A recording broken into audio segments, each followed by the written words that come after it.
స్వామి ఆయన ఆ భవనం నుంచి బయటికి రావాలని గోపికలు కాంక్షిస్తున్నారట. మారి మలై, మలై అంటే పర్వతం.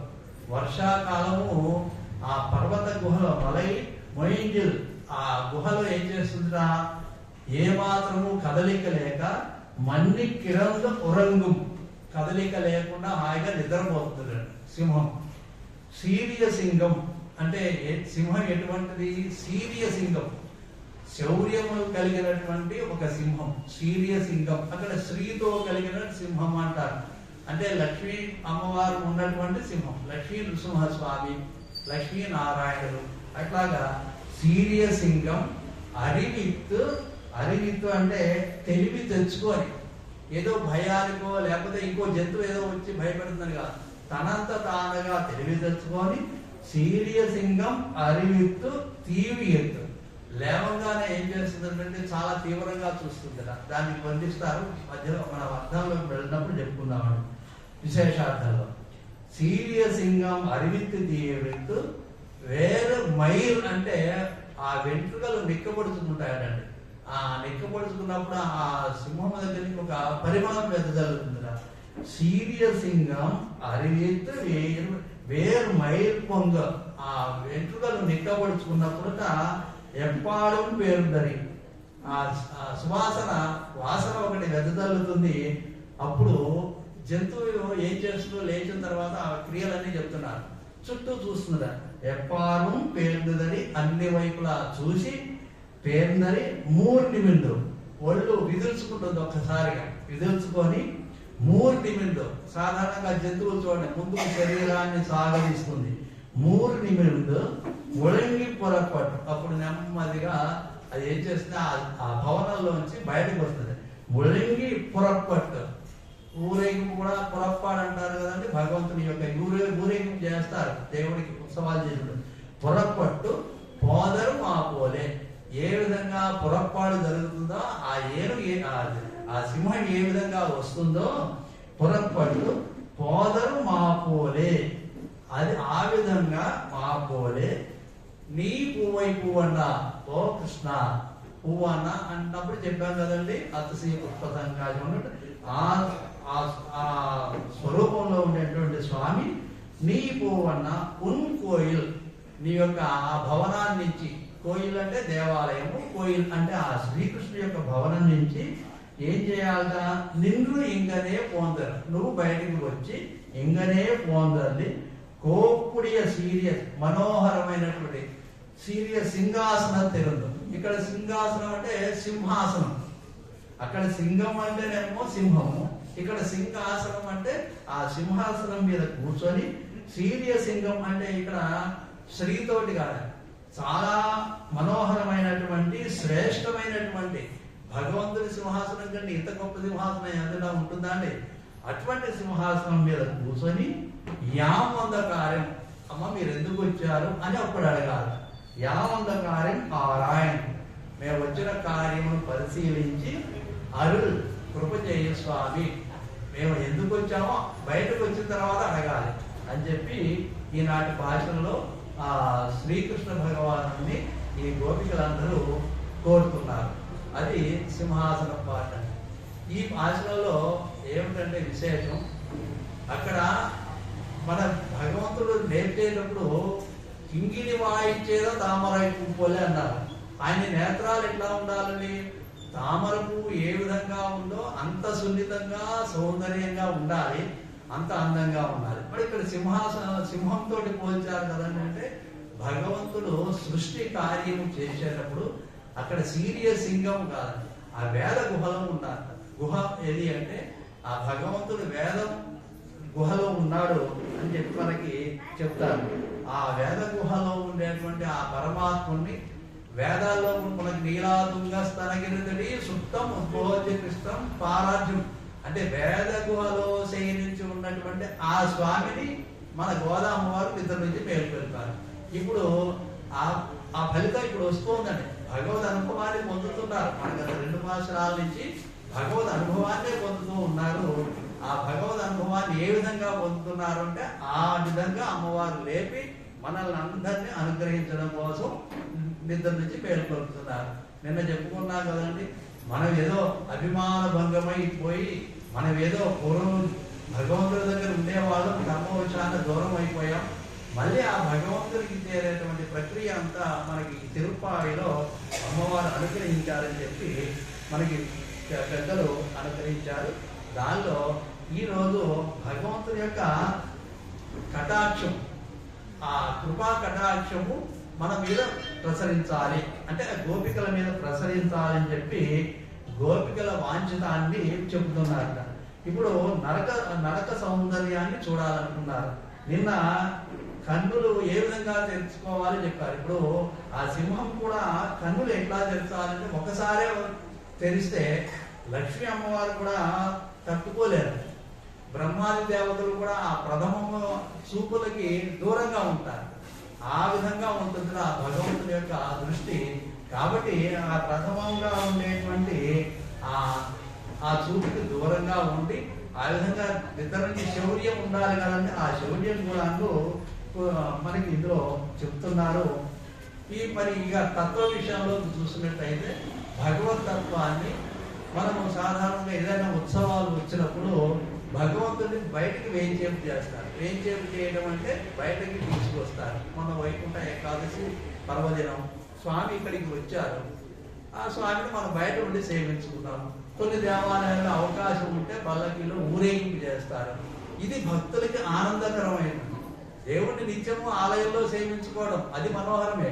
బయటికి వచ్చినప్పుడు భజన బృందాలతోటి నాదస్వరాలతోటి ఒక ఊరేగింపుగా వెళ్తున్నప్పుడు ఆ భగవంతుని యొక్క ఆ హొయ్యలు నడకలు చతుర్వ్యూహ చతుర్గతి తర్వాత వస్తుందండి. ఆ విధంగా ఏ విధంగా భగవంతుడు నడిచి వస్తాడో ఆ సౌందర్యం అంతా ఊరేగింపులో చూడాలని ఈ తత్వాన్ని ఈ భాషలో మనకి చెబుతున్నారు. ఇంకా అర్థంలోకి వెళదాం. మారిమలై మంజల్ మన్నిక్కడందరం సీరియసింగం అన్నారు కదండి. ఇప్పుడు మృగం ఏం చేస్తారంటే అండి, ఆ సింహము ఈ వర్షాకాలంలో ఎక్కడికి వేటకి ఎక్కడికి వెళ్ళదు. లోపల నిద్రిస్తుందట. ఆహారం కోసం కూడా ఏమి ప్రయత్నం చేయదు.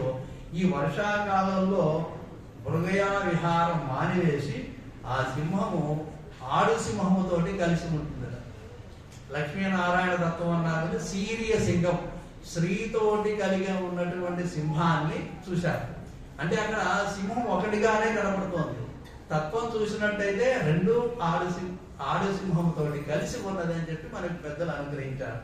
ఇప్పుడు యోగులు ఏం చేస్తారు, ఈ వర్షాకాలంలో యతీంద్రులు చాతుర్మాస దీక్షలో ఉంటారు. అంటే వాళ్ళు కూడా సంచారాన్ని మానివేస్తారు.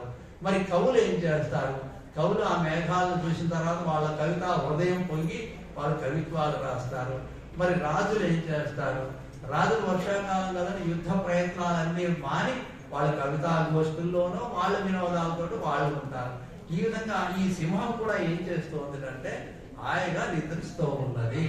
ఈ విధంగా ఉన్నటువంటి మరి ప్రేయసి ప్రియులు ఏం చేస్తారు, వాళ్ళ యొక్క విరహ వేదాన్ని వాళ్ళు కవితల్లోనూ చెప్పుకుంటారు.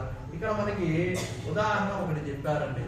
శ్రీరామచంద్రమూర్తి ఆ జానకి సీతామ్మవారిని దూరం అయిపోయారు.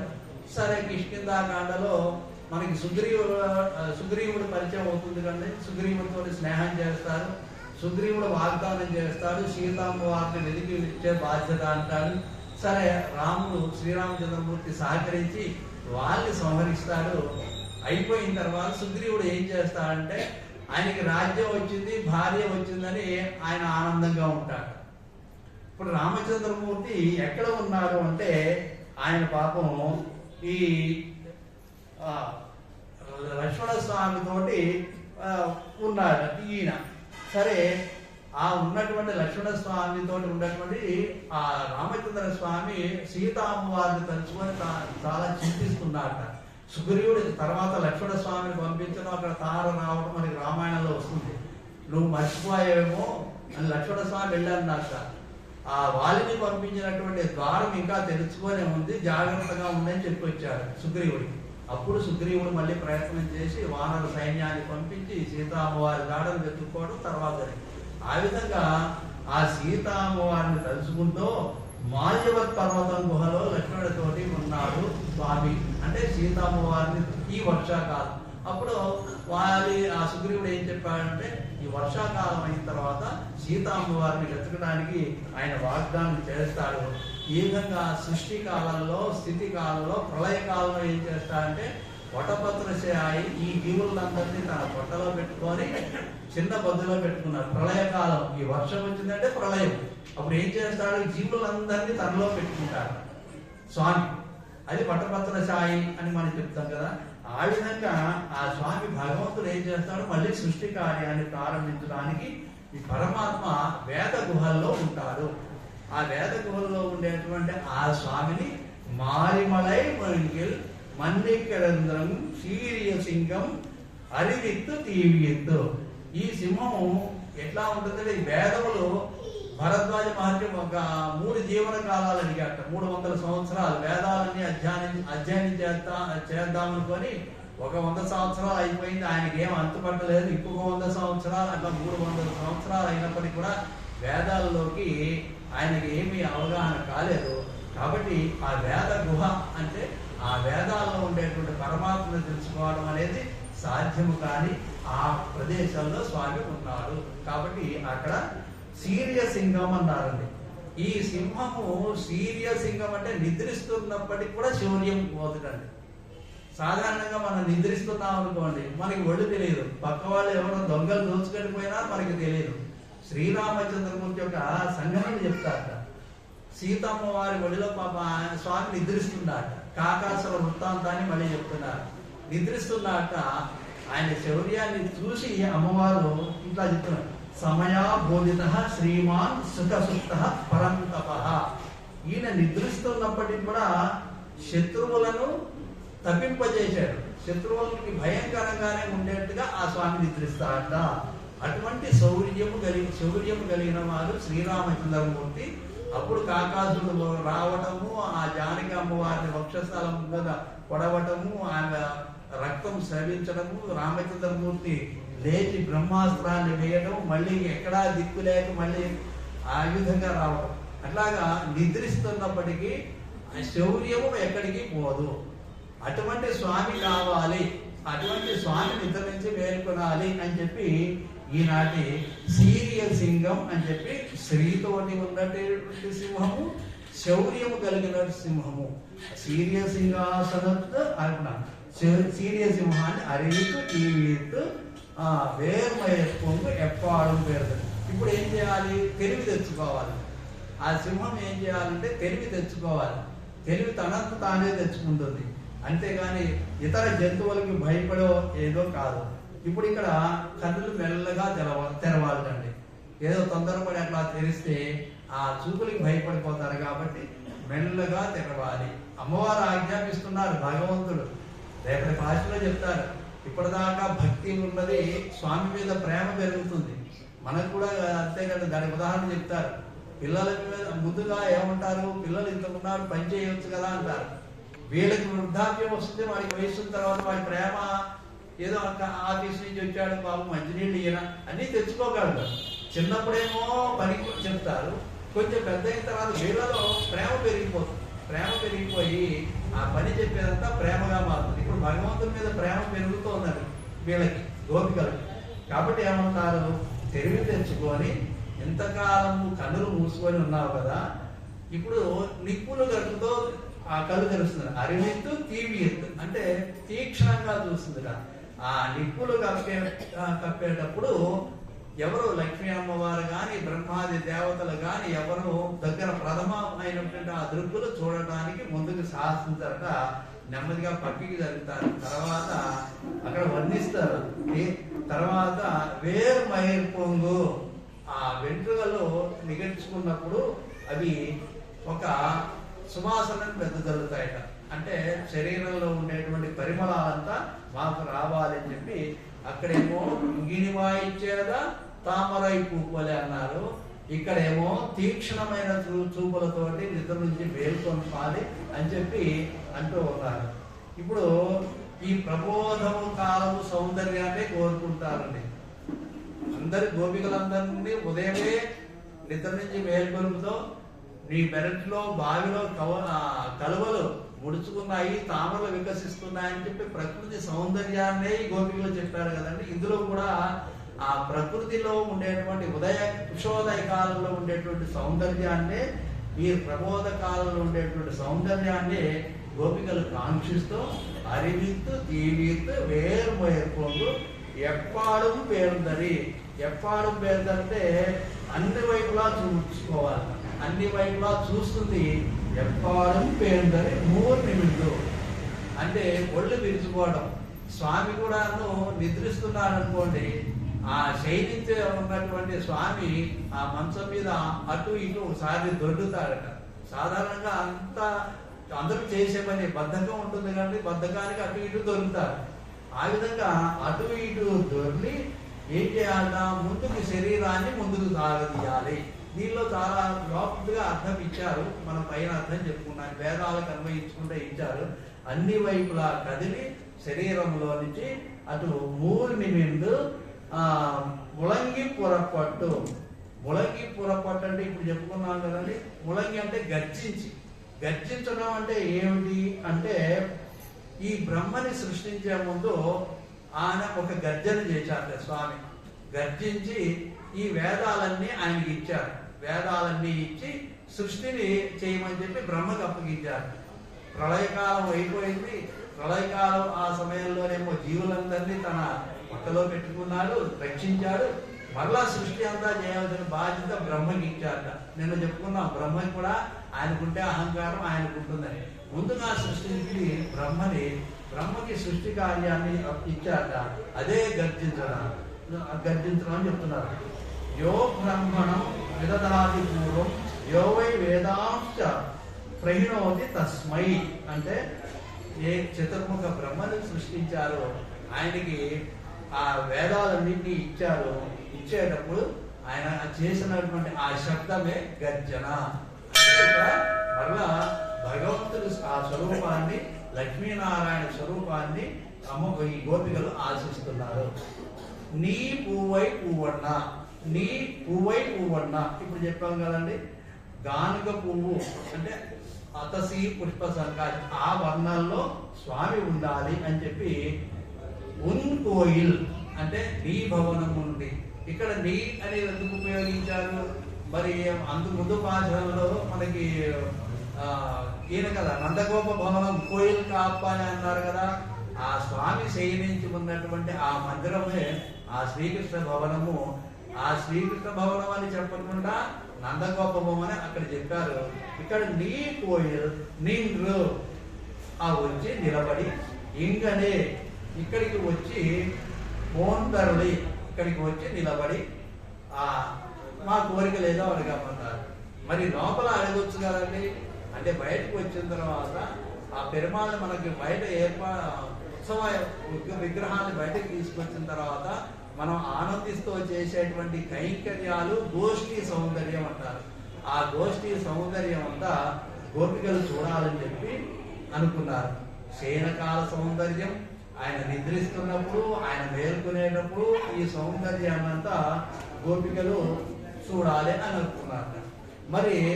మరి లోపలే చెప్పొచ్చు కదా. ఎందుకంటే శ్రీకృష్ణుడు మాయ చేస్తాడని కొంచెం సందేహం ఉందో కొంచెం చమత్కారంగా చెప్పారు. అశ్వత్థామ అధ కుంజరహ అని చెప్పి అక్కడ చెప్పారు కదండి. మరి ఈయన ఏమన్నా లోపల సరే మీకు ఏం కావాలో మీకు ఇచ్చేస్తా అన్నా అనుకోండి, సరే ఇచ్చేస్తారని కదా గోపికలు బయలుదేరిన తర్వాత నేనేమన్నానంటే అట్లా అంటాడేమో భగవంతుడు. ఎప్పుడు అన్నాడు? మరి సింహాసనం మీద కూర్చొని చెప్పిన తర్వాత ఆయన ఇక మాట తీయలేడు. ఇక భగవంతుడు రాజ ఆజ్ఞ అంతే, ఆ వెనుకకి తీసుకోలేడు. కాబట్టి స్వామి మేము బయటకు వచ్చిన తర్వాత మా కోరిక చెప్తాము అన్నట్ట. కాబట్టి ఇంకా చెప్తున్నారు, కోపుడియ సీరియ సింహాసనంతో విలక్షణమైనటువంటి సింహాసనం. ఆ సింహాసనం మీద కూర్చొని మా అరులు చేయవా అన్నారు.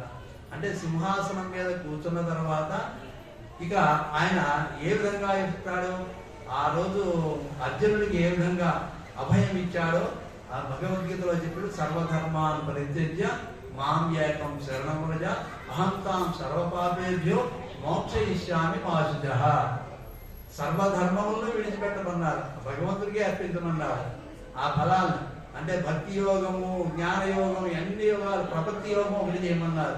శరణం, శ్రీకృష్ణుని శరణం వేడినట్టయితే సర్వధర్మాన్ని పరిత్యజ్య మాం ఏకం శరణం వ్రజ అహంతాం సర్వపాపేభ్యో మోక్షయిష్యామాశ్చ దుఃఖించదు అని చెప్పాడు కదా. అట్లాగే గోపికలతోటి సింహాసనం మీద కూర్చుంటే శ్రీకృష్ణ స్వామి చెప్పగలరు. మరి అక్కడ ఆ భవనంలో కూర్చొని ఉంటే మరి ఏం చెప్తాడో స్వామి అని అనుకున్నారు.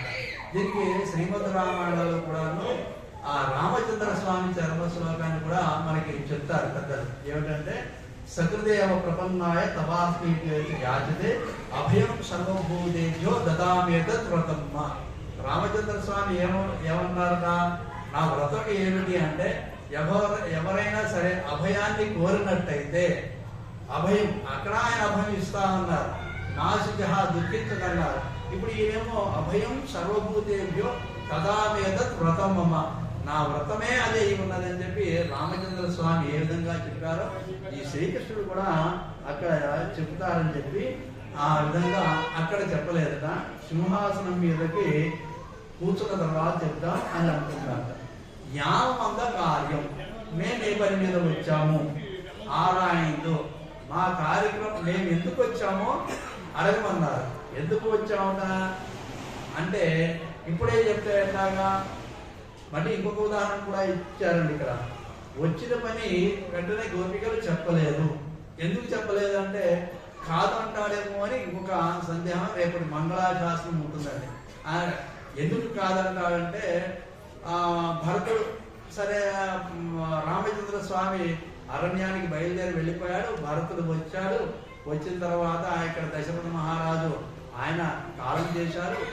రామచంద్ర స్వామి దగ్గరికి వెళ్ళి వీరు కూడా వెళ్ళారు, తల్లులు వెళ్ళారు, ప్రజలు వెళ్ళారు, మంత్రులు అందరూ వెళ్ళి రామచంద్ర స్వామిని కలిసి నువ్వే రాజు కావాలి, నువ్వే పట్టాభిషేకం చేసుకోవాలంటే ఆయన అంగీకరించాడండి. ఆయన ఏం చేశాడు, పాదుకలు ఇచ్చి పంపించేశాడు. ఆ విధంగా గోపికలు సందేహం ఉందేమో అందుకని అక్కడ చెప్పలేదు. కాబట్టి యామంద కార్యం, మేము వచ్చినటువంటి పనిని తెలుసుకోవలసింది, కృప చేయవలసింది అని చెప్పి ఈనాటి భాషలో గోపికలు కోరుతూ ఉన్నారు శ్రీకృష్ణ భగవానుని. అంటే వేద గుహల్లో ఉండేటువంటి భగవంతుణ్ణి ఏ విధంగా నిర్లభించి మేల్కొల్పి సృష్టి కార్యం ఏ విధంగా చేశారో ఆ విధంగా శ్రీకృష్ణ భగవానుడు నీలా అమ్మవారితో ఉండేటువంటి స్వామి మేల్కొని వచ్చి వీళ్ళ యొక్క కోరికలు ఏమున్నాయి, వీరికి ఏమేమి కావాలో కృప చేయవలసిందిగా కోరుతున్నారు ఈనాటి భాషలో గోపికలు. సమయం సరే, ఒక 2-3 నిమిషాలు. అయితే నిన్న ఒక సందేహం వచ్చిందండి. ఆ సందేహాన్ని అడిగారు. అడిగిన దానికి మనకి అంతా భగవద్గీతలో ఉన్నది, తిరుప్పావైలో కూడా ఉన్నదండి. సాధారణంగా అభ్యాసేన చ కౌంతేయ వైరాగ్యేన చ పుష్యతే అన్నాడు. సాధారణంగా మన మనసులో కొన్ని ఉంటాయి. ఆ కొన్ని అవి పోవాలి. అవి పోవాలి అంటే ఈర్ష్య, అసూయ, తర్వాత అమర్షము, తర్వాత పరులకు అపకారం చేయాలి అనేటువంటి బుద్ధి 4 ఉంటాయటండి. అవి చెడు మన మనసులో ఉంటాయి. ఇందులో మంచి లక్షణం కూడా ఉంది. మంచి లక్షణాలు ఉన్నాయి, అవి విడిచిపెట్టాలి, చెడు విడిచిపెట్టాలి. ఒకటి ఈర్ష్య అంటే ఏంటి, అది మంచిది కాదు, పరులకు అపకారం చేయాలి అనేటువంటి ఆ తలంపు. అంటే ఎట్లా ఉంటుంది, ఇతరుల మంచి వాళ్ళు ఎవరన్నా ఉంటే వాళ్ళకి చెడు చేయాలనేటువంటి ఈర్ష్య అంటారు. ఆ స్థానంలో మనం ఏం చేయాలంటే వారి మీద ఈర్ష్యని పోగొట్టుకోవాలంటే మిత్రభావన ఉండాలి. ఓ సందర్భంలో చెప్పాను, బహుశా గత ఏడాదో ఈ ఏడాదో మనకి 8వ భాషలో వస్తుంది. కాబట్టి వాళ్ళు ఏదైనా చెడు చేయాలనే తలంపు ఉన్నదనుకోండి, శ్రీకృష్ణుడు అర్జునుడికి చెప్పిన మాటలు నేను చెప్పినవి కాదండి. కాబట్టి వాళ్ళ మీద మిత్రభావం చూపించాలన్నాడు ఒక సందర్భంలో. కాబట్టి ఆ ఈర్ష్య అనేది పోతుంది. రెండవది ఏమిటంటే పరులకు అపకారం చేయాలనే తలంపు ఉంది కదండి. ఆ తలంపు కోసం వాళ్ళు ఏం చేయాలంట, ఉపకార భావాన్ని చూపించాలి. అది పోయింది. తర్వాత ఈ అమర్షం అనేది ఉందండి.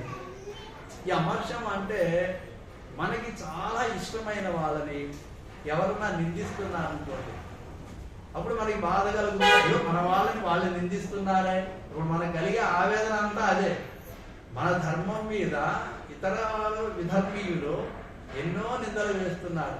మనకి చరిత్ర చూసుకుంటే శ్రీరంగనాథుని ఆలయానికి కొన్ని వందల సంవత్సరాల క్రితం పిళ్ళై లోకాచార్యులు అనేటువంటి 100 సంవత్సరాల పైబడినటువంటి వైష్ణవ ఉత్తములు తురుష్కులు దండయాత్ర చేసి వచ్చారు శ్రీరంగనాథుని ఆలయ ధ్వంసం చేయడం కోసం. ఒక నాట్యకర్త వాళ్ళని దారి మళ్లించి ఆ పైకి వెళ్ళి ఆమె నృత్యం చేస్తూ వాళ్ళ పైకి వచ్చిన తర్వాత ఆ శరీరం వాళ్ళకి అర్పించకుండా పైనుంచి దూకి ఆమె చనిపోయింది. ఇక్కడ ఉండేటువంటి స్వాములు అర్చకులు ఏం చేశారంటే ఒక గోడ కట్టేసి ఉత్సవ మూర్తులను తీసుకొని కొంతమంది స్వాములు అక్కడి నుంచి కొండలు గుట్టలు దాటుకుంటూ తిరుపతి దాకా వచ్చారు. ఆ వచ్చేటప్పుడు చాలా గుట్టలు శవాలలో అట్లా పడిపోయి ఉంటే ఆ ఉత్సవ పెరుమాళ్ళని ఏం చేశారంటే వాళ్ళ శరీరాల్లో ఇట్లా దాచుకొని ఆ గుట్టలు వాళ్ళకి విగ్రహాలు అందకూడదని చెప్పి ప్రాణత్యాగం చేశారు.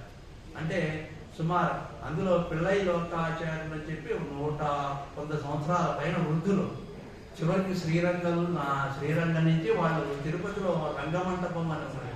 అక్కడ ఏం చేశారు, పరిస్థితులు చల్లబడ్డ తర్వాత మళ్ళా శ్రీరంగం. అంటే ఏం చేశారంటే వీళ్ళు వాళ్ళ శక్తి వంచన లేకుండా వాళ్ళు ప్రయత్నం చేశారు. మనం శక్తి వంచన లేకుండా మనం ప్రయత్నం చేస్తున్నాం. కాబట్టి ఈ అమర్షం అనేటువంటిది ఒక పాపాత్ముడైన పురుషుడు ఒక సత్పురుషుని గూర్చి పరిశ్రమగా మాట్లాడినప్పుడు ఏం చేయాలి? మన మనస్సు కలత చెందుతుంది కానీ అట్టి వారి మాటలను ఉపేక్షించాలి. భగవంతుడు చూస్తాడు. శిశుపాలుడు ఏం చేసి 100 డబ్బులు దాకా చూశాడు, చివరికి చక్రం విడిచిపెట్టేశాడు. కాబట్టి కొన్ని విషయాల్లో మనం అయ్యో ఈ తరం ఇట్లా అయిపోతుంది మన చింత ఉంటుంది. అటువంటి మనం ఇక్కడ చర్చించే విషయాలు కాకపోయినప్పటికీ కూడా మనం ఏదో మన తృప్తి కోసం చక్కగా భక్తి మార్గంలో చాలా ఆనందంగా అమ్మవారి వ్రతంలో సఫలీకృతులైపోయి ఈరోజు సింహాసనం మీద కూర్చోబెట్టి చాలా చక్కగా స్వామికి ఎంత కైంకర్యం చేస్తారో చూడండి. రేపు అంతా మనకి మంగళహారతి ఇవ్వటమే. మంగళహారతి ఆ పాట అంటూ ఉలహలంగా అడిగిపోతుంది. స్వామి నువ్వు ఆ రోజు అడుగు వేసి లోకాలనే కొలిచావు కదా అని చెప్పి రేపు పూర్తి భాషణం ఉంది. ఆ భాషలో విషయాలు తెలుసుకుందామండి. జై శ్రీమన్నారాయణ. చక్కగా